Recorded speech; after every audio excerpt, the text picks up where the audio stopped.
Global માર્કેટ્સની updates જાણીએ સહયોગી નીરજ કંસારા પાસેથી। Neeraj, good morning. કઈ રીતે આજે વૈશ્વિક બજારો તરફથી સેટઅપ છે?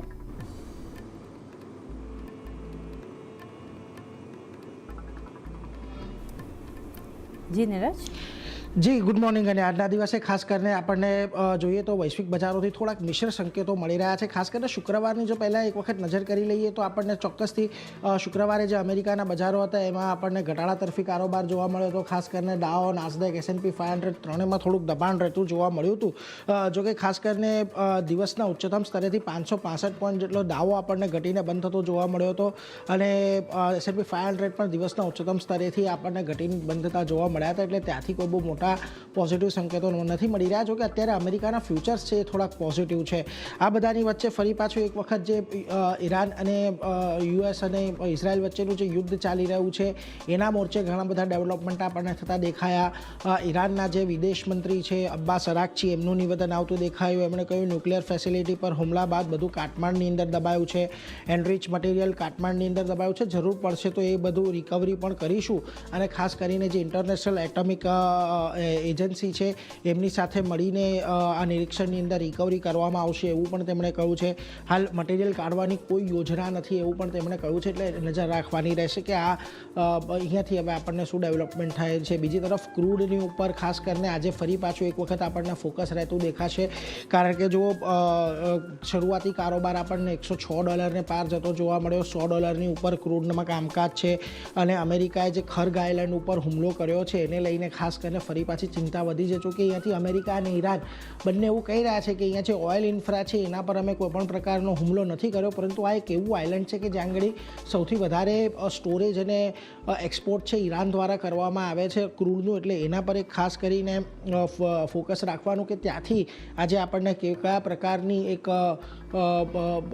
કામકાજ થતું જોવા મળે છે। બીજી તરફ ફુજેરા બંદરગાહની અંદર ડ્રોન હુમલા બાદ ફરી પાછું ઓઇલનું લોડિંગ છે એ અહીંયાથી શરૂ કરી દેવામાં આવ્યું છે, એટલે એના પર એક ખાસ ફોકસ રાખવાનું છે। બીજી તરફ ટ્રમ્પે પણ બીજા અન્ય દેશોને ખાસ કરીને અપીલ કરી છે કે જે હોર્મુઝની ખાડીમાં ઈરાને જે અટકાવી દીધા છે જહાજોને અને વાહન વ્યવહાર બંધ કરાવી દીધો, જહાજ વ્યવહાર બંધ કરાવી દીધો છે, તો હોર્મુઝની ખાડીની સુરક્ષા જરૂરી છે। અન્ય દેશો પણ અહીંયા જહાજો મોકલે। ખાસ કરીને એમણે ચીન, France, Japan, south Korea, UK, બીજા અન્ય દેશો આ બધા પાસેથી તેમણે મદદ અહીંયાથી ખાસ કરીને માંગી હતી। US ઇઝરાયલ ઓપરેશનમાં મદદ કરી દેશે એવું ટ્રમ્પે અહીંયાથી ખાસ કરીને કહ્યું છે। જો કે જર્મનીનું કહેવું છે કે હાલમાં હોર્મુઝ મિશનમાં સહભાગી નહીં થઈએ અને UK પણ કહી રહ્યું છે કે શિપિંગ સામાન્ય કરવા પર સુરક્ષા વિકલ્પો પર અમે વિચાર કરી રહ્યા છીએ, એટલે એના પર પણ એક ફોકસ ખાસ કરીને રાખવાનું રહેશે। આ બધાની વચ્ચે એક એવા પણ સમાચાર આપણને વીકેન્ડ દરમિયાન આવતા જોવા મળ્યા હતા કે ઈરાનના હુમલાની અંદર બેન્જામિન નેતન્યાહુ છે તેમનું મૃત્યુ થયું છે અને ખાસ કરીને ઈરાને પણ એવો દાવો કર્યો હતો।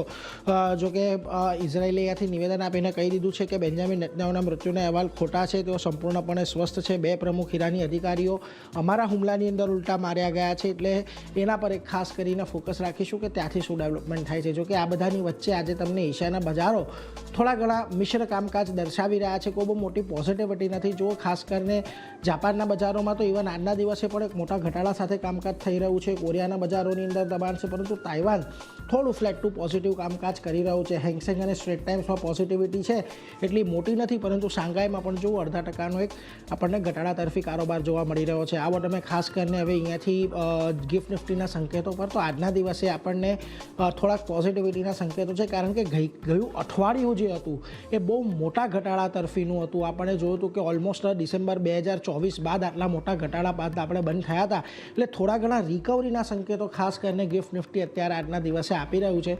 જોવાનું એ રહેશે કે આજના દિવસે હવે ઇન્ટરનેશનલ માર્કેટમાં ક્રૂડ ના ભાવ કઈ બાજુ જાય છે એ પ્રમાણે ખાસ કરીને આપણને આપણા બજારો પર અસર આવતી દેખાશે, પરંતુ અત્યારે સંકેતો કોઈ બહુ એવા મોટા ઉત્સાહના નથી મળી રહ્યા ચારની આપણને। જી નીરજ, આભાર।